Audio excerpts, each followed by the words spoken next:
C'est marrant, ma story d'hier a suscité beaucoup de réactions. Et c'est cool, je suis content. Les gens, réactions positives. Et il y a 2-3 personnes qui ont dit des choses très pertinentes. Je sais pas, il y a des gens qui me répondent dans story. T'en as qui répondent des conneries. D'autres qui donnent leur avis, qui sont pas d'accord. Et je trouve ça assez intéressant de débattre là-dessus. Et d'autres qui lâchent des petits trucs. Et il y a un mec qui m'a dit, en fait, je rappelle vite fait le sujet de ma story, c'était de dire que voilà, en gros, bien gérer son argent, ça t'enrichit mieux que de gagner beaucoup d'argent. Et qu'entre deux personnes qui gagnent le même montant, à la fin du mois, t'en as une qui s'enrichit, l'autre qui s'appauvrit. Et c'est vrai que, bon, je vais pas revenir sur ce que j'ai dit hier, mais c'est vrai que ça, je trouve, tu vois, l'éducation financière, c'est important parce que mine de rien, c'est ce qui va faire plus tard, c'est ce qui va matérialiser, si tu veux, ton niveau de vie. Clairement, c'est ça, hein, puisque il y a des gens qui vont mieux vivre, d'autres moins bien, et ces deux mêmes personnes-là vont gagner la même chose. Donc quelque part, c'est extrêmement important et ça devrait être enseigné à l'école, comment bien gérer son argent, etc. Et bon, voilà, c'est vrai que t'en as qui arrivent instinctivement. Moi, je réfléchissais comment ça m'est arrivé, et ça vient pas de mes parents forcément, puisque mes parents m'ont pas enseigné de comment gérer mon argent, et encore qu'ils auraient peut-être dû. Mais ça vient du fait que je pense que très jeune, quand j'avais de l'argent de poche ou quand, je sais pas, j'achetais, je revendais un truc assez jeune, je mettais mon argent de côté pour acheter quelque chose de plus gros, tu vois. Et cette notion d'économie, je l'ai depuis assez jeune. Tu sais, il y a deux types d'enfants. T'as un enfant, tu lui donnes 1 euro ou 2 euros, il va aller direct s'acheter des bonbons, il va les manger et voilà, et il va vomir après 1 heure après parce qu'il s'est goinfré de bonbons. Et t'as l'enfant qui va mettre sa pièce dans sa petite tirelire à cochon, tu vois, et qui va se dire, bah, je sais pas, je m'achèterai un CD-ROM, une paire de chaussures, ce qui lui fait plaisir, quoi. Et moi, c'était ça. Et si tu veux, en fait, à force de grandir, les gros achats pour lesquels j'économisais se transformaient en actif, si je puis dire, puisque je me disais, bah tiens, je vais m'acheter une voiture, mais cette voiture-là va me rapporter de l'argent en la revendant, même si en vrai c'est un leurre, parce que comme j'explique aux gens, tu gagnes pas d'argent quand t'achètes et tu revends une voiture, sauf si t'es pro et que tu fais du volume et que t'en fais ton métier ou ton activité.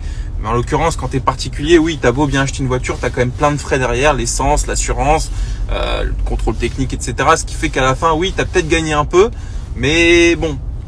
Mais n'empêche que c'était mon idée au début.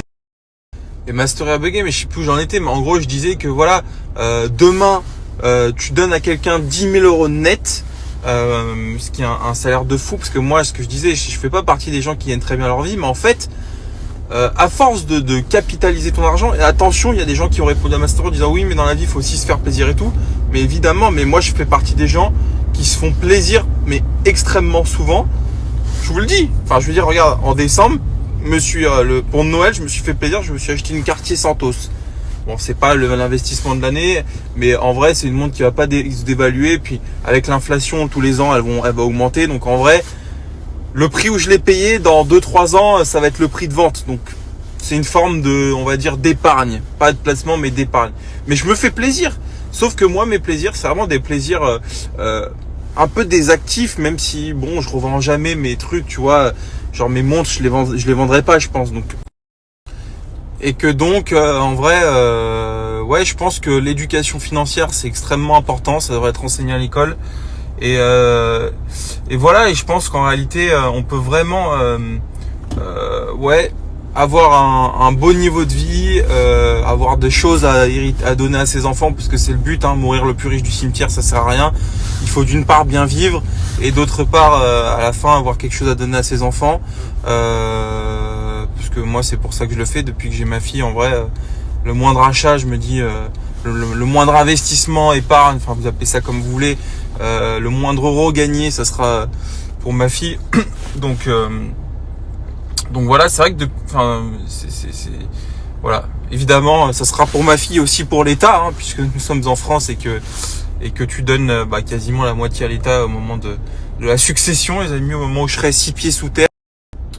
Et c'est vrai que je pense que avec de l'éducation financière, il y a beaucoup de gens qui aujourd'hui se plaignent de pas assez d'argent, etc. Alors t'as ceux qui vraiment galèrent, qui ont tout simplement pas assez d'argent et c'est dur pour eux, hein, qui ont pas de quoi se nourrir, pas de quoi se loger décemment. Et je pense qu'il y en a beaucoup plus qu'on le pense. Je pense il y a des millions de personnes en France, et je parle pas dans le monde, mais il y en a, je pense, qui clairement ne savent pas gérer leur argent ou le gèrent mal, et qui en fait pourraient avoir un niveau de vie bien plus important qu'ils le l'ont en faisant des choix, et je dis pas en se privant, vraiment c'est ça. C'est un peu comme un régime alimentaire. En fait, tu te rends compte que pour maigrir, te priver, c'est pas trop la bonne solution. T'en as qui arrivent, mais c'est surtout mieux manger en fait, mieux manger, faire du sport. Bah c'est un peu pareil hein, pour le niveau de vie, c'est mieux dépenser, mieux épargner, et se faire plaisir différemment. Et tu sais l'erreur qu'on fait tous, mais ça on l'a tous fait au début, même moi je vais pas non plus faire le mec, et encore que moi je le faisais mais je gagnais aussi de l'argent. Je pense à un truc, par exemple ma 911 que j'ai eu je devais avoir 24 ans ou 25 ans, j'étais trop content, c'était un truc de fou, et en vrai je le dis, j'ai pas honte de le dire, à l'époque j'avais peut-être mis 80% de tout mon argent dedans, et encore j'aurais pu mettre plus, mais je me suis quand même limité, tu vois. J'avais payé ça peut-être 110 000 balles à l'époque. Quand tu vois aujourd'hui ce que ça vaut, d'ailleurs, c'est un truc de fou. Parce que moi, elle avait 5000 km, les amis. C'était un truc de fou. C'est pas genre 30 000, c'est 5000. Elle était neuve, la voiture. Et donc, tu vois, je l'avais payé 110 et j'avais peut-être en tout, dans mon argent global, 130 ou 140, tu vois. Donc, il me restait pas trop d'argent quand même de côté. Mais en même temps, je savais que je l'avais pas payé cher. Donc, je me suis dit, au pire, tu la mets en vente, tu t'en débarrasses et tu as gagné un peu d'argent. Donc c'est pas un vrai risque. Mais et quand j'ai acheté ma 911, c'était par passion évidemment. Et encore que vous savez, moi j'aime l'automobile, mais ce qu'on peut dire que c'est une passion. Moi la voiture, je m'en suis servi pour l'exploiter, etc. Et je m'en suis aussi, c'est vrai, au début, je me suis, voilà, je frimais avec ces. Faut pas se raconter de salade. Je frimais, et encore que ça reste. Je veux pas moto sucer la queue, mais 911 grise, c'est élégant, c'est pas non plus la caisse ultime pour frimer. Mais moi c'est mon délire, j'aime bien les trucs des gens qui se disent putain là c'est une vraie bagnole, mais en même temps faut le savoir. Toi, j'aurais pu pour le même prix acheter, j'en sais rien moi, un AMG GTR vert. J'adore cette caisse, attention, mais j'ai pris une 911, voilà, grise, discrète, j'ai kiffé, tu vois. Mais il y avait un peu de frime, un peu de statut, voilà, je voulais me dire bon bah t'as eu ta Porsche. Mais c'était une erreur. Alors c'était pas une erreur parce qu'au final j'ai gagné de l'oseille, mais souvent on le fait avec les trucs qui te rapportent pas d'argent. Je pense claquer des bouteilles en boîte, je pense acheter des fringues de marque. Tu vois, acheter des fringues de marque avec des marques écrites comme ça. Alors c'est pas beau, c'est pas élégant. Bon bah toutes ces choses là mis bout à bout t'appauvrissent finalement. Alors que la seule recherche que t'avais en faisant ça, c'était montrer aux autres que t'avais de l'argent, que si que ça. Alors que souvent c'est pas comme ça que ça marche en plus. Mais bon. Voilà, après chacun son truc. Effectivement, je veux pas du tout juger, mais ça c'est une erreur qu'on fait jeune, la recherche de la reconnaissance des autres, du regard des autres, etc. Et voilà, après, ouais, c'est vrai que si tu veux, moi je me bats un peu contre ça parce que en réalité, la vraie reconnaissance des gens, c'est les gens déjà qui t'aiment, hein, donc qui en ont rien à foutre que tu sois en Clio 1 ou en Porsche, ou alors qui sont fiers de toi quand t'es en Porsche, mais ça change rien pour eux. Et surtout,